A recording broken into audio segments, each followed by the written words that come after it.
المجهول المنتظر هو الشهيد الحي، الشاهد الغائب، الشريد الحاضر، الطريد الظاهر، سجين النفس، الحر في حبس.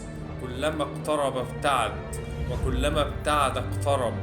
هو بين أهله الوحيد المغترب، العابد المحتجب، يهاجر لربه في سره وتحتار في أمره. ظاهره من أهل الشمال، باطنه اليمين سمح الخصال.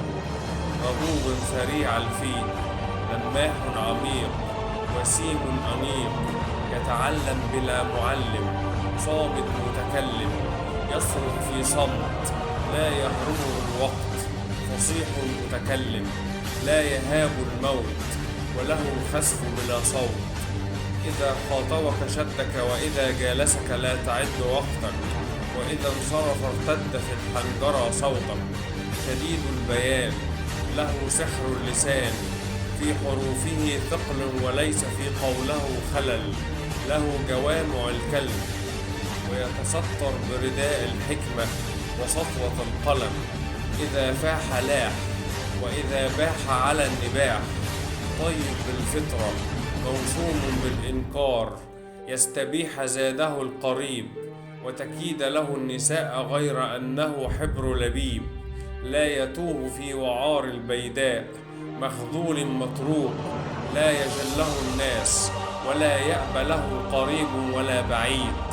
جاهل عارف، سالك تارك، كلما آوى لركن داهمته سهام الغدر. رقيق شديد، كأنه الماء رقة، وكأنه الحديد شدة.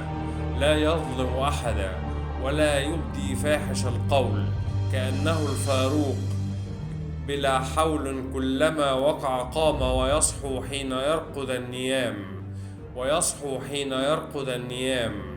يمسي مغلوبا مقهورا، ويغدو غالبا منصورا. يحكم بعلمين ويظهر بالضدين.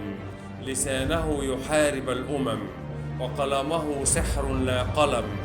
ينصاع له الجبابرة بحكمته الغابرة. إذا عجزت الحجة أردفها بالبطش والرجة.